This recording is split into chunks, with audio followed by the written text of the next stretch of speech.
this is the third and final video of the drum sander build. So don't go anywhere and enjoy the journey.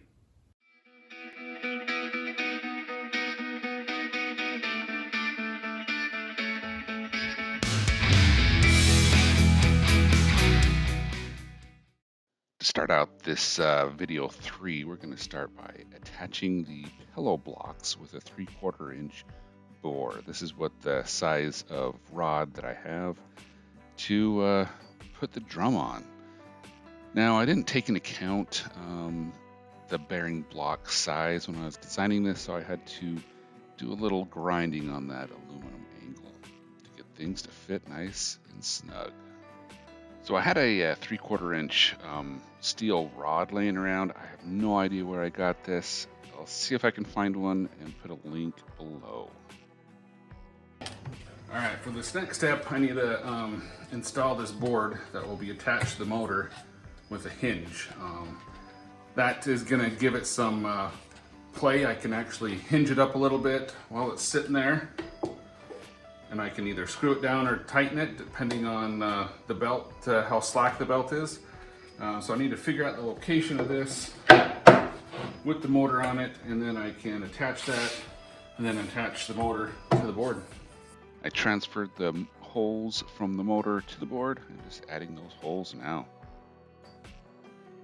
All right, it's a good thing I thought that through, because the way I was going to do it, I was going to have the hinge closed and mounted underneath.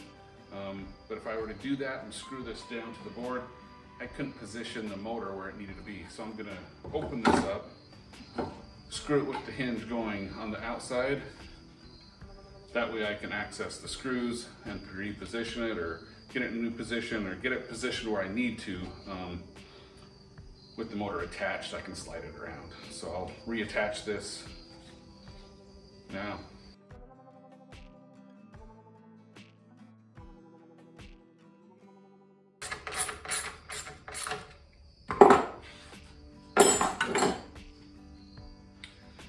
All right, with that mounted, I can set it inside and find the center of where this is going to poke through. But I want a pretty large hole, maybe a 5-inch, 6-inch hole. That way when I get the belt installed, this has room to move up and down depending on the belt size that I get.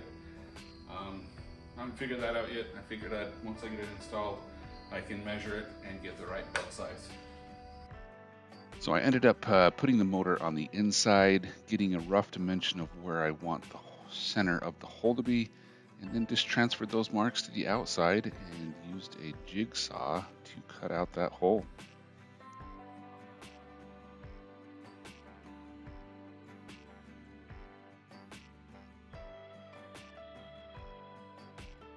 So I want the center of the pulley wheel to be about 1 inch away from the side of the cabinet here. And so I'm going to do the same thing down here, about 1 inch. And I do have some play. I can adjust this in and out by loosening the screw.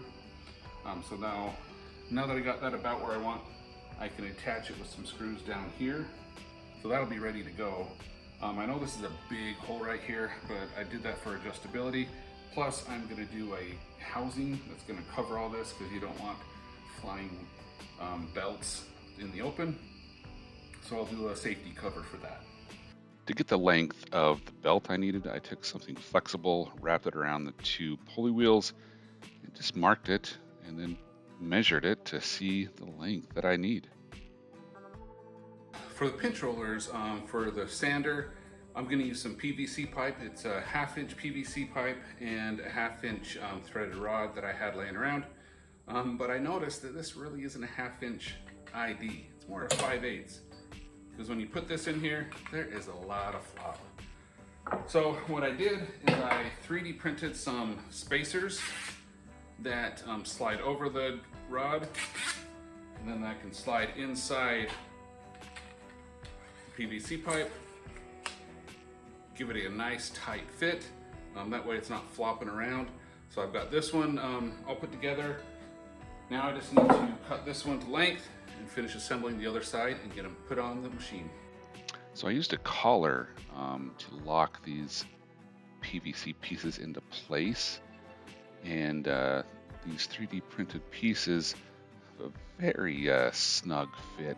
I had to really pound on them to get them into place, but I know they're not going anywhere. And just add that last lock collar on the other side. So I designed and 3D printed the pinch roller part of these rollers. It uses a spring with a bearing that the actual pinch roller will ride into. Now I tried to use just the spring itself, but I noticed that the spring would shift side to side on the bearing, so I had to 3D print this kind of a spring keeper that would go in it and hold the spring where it needed to be. This actually turned out fairly well, a lot better than I had imagined. Now just adding those pinch rollers to the 3D printed parts and attaching them to that aluminum angle on the side. Now that I got the pinch rollers all installed, I can give this thing a try. And this works pretty well. I was pretty impressed on how well this pinch roller system worked. Now, moving on to the actual drum itself, I needed to create some parts that would interlocked with the steel rod and attached to a 4-inch PVC pipe. And this is the design I came up with. That outer block will be the one that locks to the PVC. That inner block is what will have a sort of a drive pin that will hold the steel rod in place. Now I just use the CNC to cut all those parts out.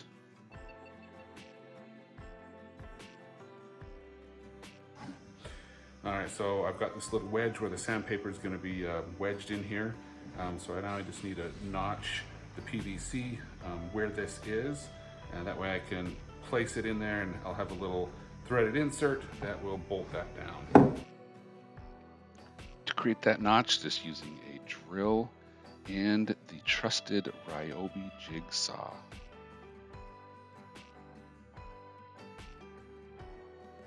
To help smooth things out, just little files to break off any sharp edges.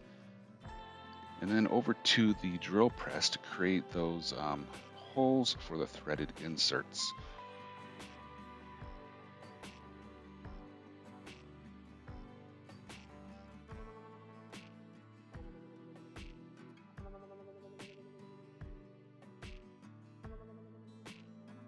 So I created some marks on the blocks and then transferred those to the PVC. And these marks are what I'm going to use to line up the drill bit. This is just pre-drilling for those other threaded inserts that will lock the block to the PVC. All right, with the threaded inserts installed, I need to now cut a piece of the steel dowel down.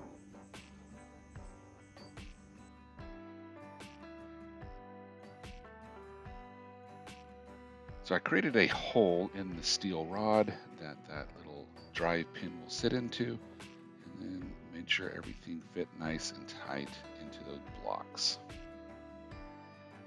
It is a snug fit, but it worked pretty well. All right, now to cut the rod to length. Just using my grinder to do this. Now to add the sandpaper, what you do is you wrap it around it till it's nice and tight, add your mark to one end where it touches, transfer those lines and then just cut it. Wrap it around it again, and that'll indicate where I need to add the notch on the other side of the PVC. Adding those and transferring them, and cutting that out like before. All right, to make sure everything doesn't fly apart, I'm just adding some Loctite to all the hardware. All right, with everything fit and put together on the drum itself, I can add those pillow blocks back on, making sure they're nice and snug, and just sliding the whole assembly into the sander itself.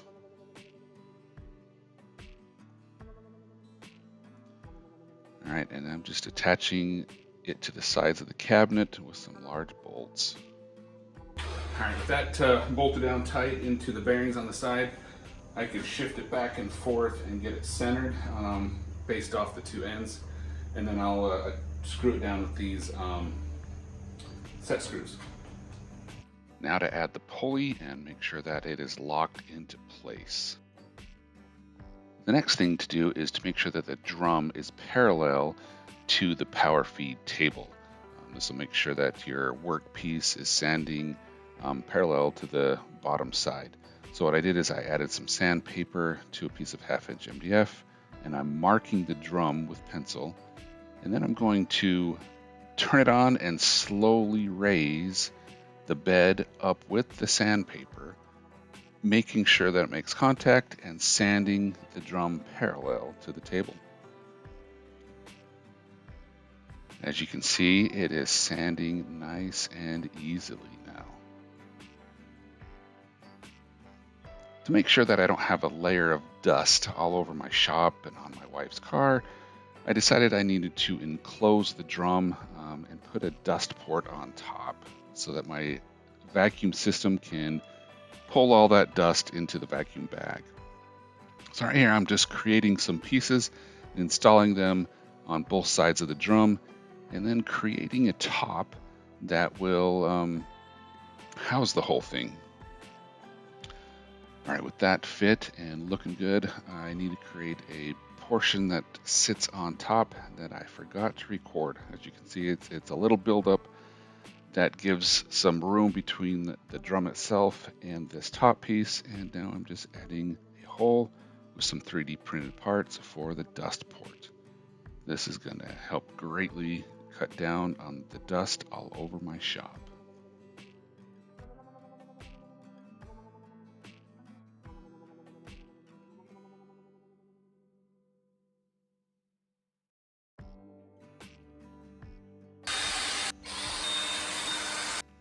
All right, the next step is to create some pieces that will house the bottom of the cabinet, keeping dust out of the power supply for the power feed table and the motor, keeping it nice and clean in there. I just doubled up these pieces to drill the holes, making sure they are aligned with each other.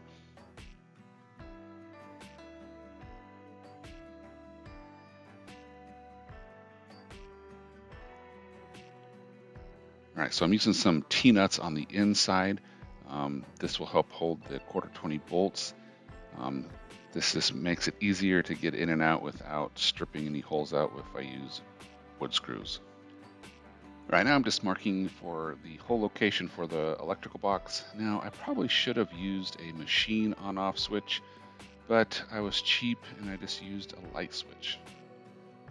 I'm just transferring those marks, cutting it out with a jigsaw, and then adding it to the cabinet, drilling holes for those T-nuts, and adding my 1/4 bolts. So the next thing I need to do is create a cover that will cover this spinning belt of death. I don't need anybody getting a finger caught in there and get it crushed. So just need to create a simple cover. I'll cover that whole thing up, but I also need to make it accessible. So I need to add something that will bolt on and off easily. Maybe the screws will do. I don't know how often I'll need to get in here and check this. But that's the next thing, is to create a cover. So the cover is going to be made out of 1/2" plywood again, just a simple box, butt joints and staples or nails to attach everything together.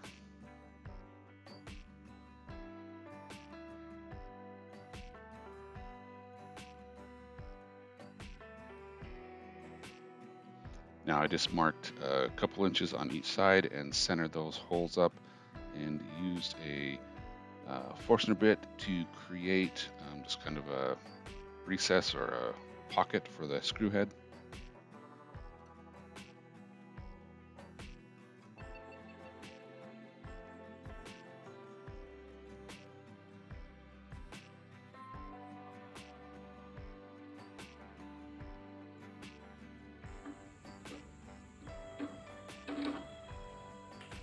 are the chances that I put these holes right in line with that? Got the new holes.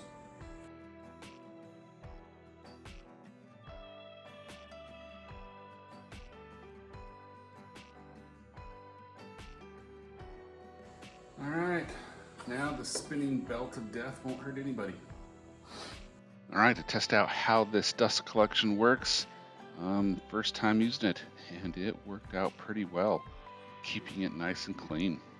So I needed a way to know where I was at when I was using this sander. So I painted an aluminum angle, came back with the laser and etched it for marks every 1/16 of an inch. All right, so this is how I attached that ruler that I laser engraved.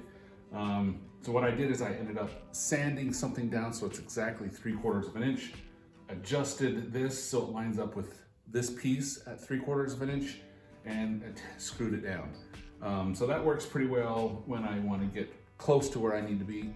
So let's talk about some things that I would change on this build. All right, the first thing that I would change are the 4 lead screws that bring the bed up and down. I went with a pretty aggressive thread count, and looking back on it, I should have went with something really fine, a finer thread count for the 8mm lead screws.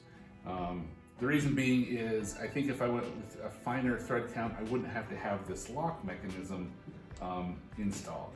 So what this does is there's some 3D printed pieces in here that I loosen up, I make my adjustment, and then come back and tighten it, and that is what holds the lead screws in place.